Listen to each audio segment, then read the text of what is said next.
Hi అండి, అందరూ ఎలా ఉన్నారు? బాగున్నారా? Welcome back to our channel. ఈరోజు మన రెసిపీ వచ్చేసి అటుకుల లడ్డు అండి. ఈ అటుకుల లడ్డు అనేది చాలా సింపుల్గా ఈజీగా చేసేయచ్చు. పిల్లలు కూడా చాలా ఇష్టంగా తింటారండి. చాలా బాగుంటాయి. ఎప్పుడైనా టైం లేనప్పుడు హడావిడి లేకుండా వితిన్ 5 minutesలో ఈ అటుకుల లడ్డు అనేది హెల్తీగా మనం చేసుకోవచ్చండి. దీనిలో మనం షుగర్ కాకుండా బెల్లం వాడుతున్నాం కాబట్టి ఎవరైనా తినచ్చు.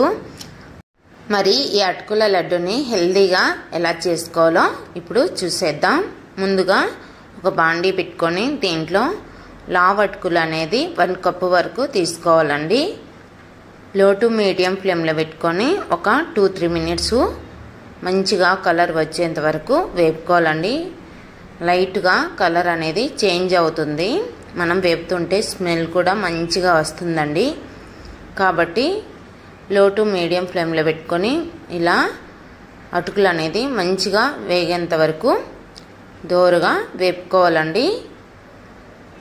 ఇలా బాగా వేగిపోయిన తర్వాత ఇప్పుడు వీటిని ఒక ప్లేట్లోకి పక్కకు తీసి పెట్టుకోవాలి. ఇప్పుడు అదే బాండీలో 1/2 కప్పు వరకు ఎండు కొబ్బరి వేసుకోండి.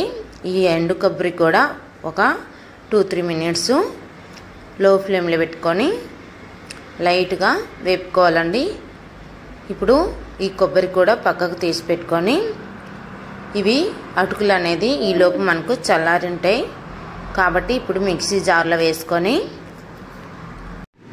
ఫైన్ పౌడర్ లాగా మిక్సీ పట్టుకోవాలండి.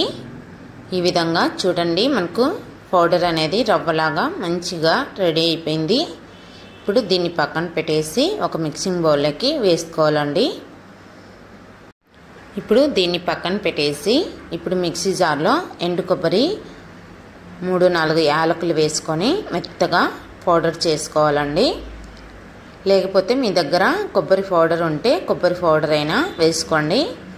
ఇలా కొబ్బరి పౌడర్ చేసుకున్న తర్వాత ఇప్పుడు మనకు రుచికి సరిపోయేంత ఒక 1/2 కప్పు వరకు బెల్లము బాగా మంచిగా తురుము పెట్టుకున్నది వేసుకొని మిక్సీ పట్టుకోవాలండి.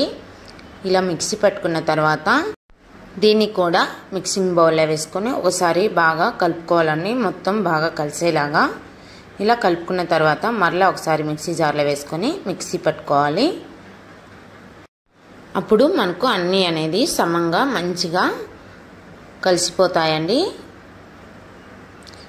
ఇలా మిక్సీ పట్టుకొని పక్కన పెట్టేయాలి. ఇప్పుడు అదే బాండీలో 2 tablespoons వరకు నెయ్యి వేసుకొని కొంచెం జీడిపప్పు పలుకులు అదేవిధంగా కొంచెం ఎండు ద్రాక్ష వేసుకొని లైట్ బ్రౌన్ కలర్ వచ్చేంత వరకు వేపుకోవాలండి. ఇవి ఇలా మంచిగా దోరగా వేగిపోయిన తర్వాత ఇప్పుడు మనం మిక్సీ పట్టి పెట్టుకున్న అటుకుల పౌడర్, బెల్లం, కొబ్బరి పౌడర్ మొత్తం వేసుకొని ఓసారి లో ఫ్లేమ్లో పెట్టుకొని కలిపేసుకోవాలండి. ఇక్కడ ఫ్లేమ్ అనేది లో ఫ్లేమ్లో పెట్టుకుంటేనే బాగుండిద్దండి. ఎందుకంటే కొబ్బరి అనేది వేసుకోవడం వల్ల మనకు అడుగంటిపోతుంది కాబట్టి ఈ వేడి అనేది మనకు సరిపోతుంది లో ఫ్లేమ్లో పెట్టుకుంటే. అప్పుడు బెల్లం అనేది మంచిగా కరిగి మనకు లడ్డూలు చుట్టుకోవడానికి మంచిగా రెడీ అవుతుందండి. ఈ ప్రాసెస్ జరిగేసరికి 2-3 minutes పడుతుందండి. ఇలా బెల్లం అనేది కొంచెం కరిగిపోయిన తర్వాత మనం పక్కకు తీసి పెట్టేసుకొని లడ్డూలు చుట్టుకోవడమే అండి. ఇలా మొత్తం అటుకుల లడ్డూలు అనేది చేసుకోవాలి. అంతేనండి, చాలా సింపుల్గా ఈజీగా మనకు అటుకుల లడ్డు అనేది రెడీ అయ్యాయండి. మరి ఈ రెసిపీ మీకు నచ్చిందా? నచ్చితే లైక్ చేయండి, షేర్ చేయండి. తప్పకుండా మన ఛానల్ని సబ్స్క్రైబ్ చేసుకోండి. ఎలా ఉన్నాయో కామెంట్ బాక్స్లో కామెంట్ పెట్టండి. ఓసారి ట్రై చేయండి. నేను చెప్పిన విధంగా చాలా సింపుల్గా హెల్తీగా చేసుకోవచ్చు. మరి ట్రై చేసిన తర్వాత ఎలా వచ్చాయో కామెంట్ బాక్స్లో కామెంట్ పెట్టండి. మరిన్ని రెసిపీస్ కోసం మన ఛానల్ని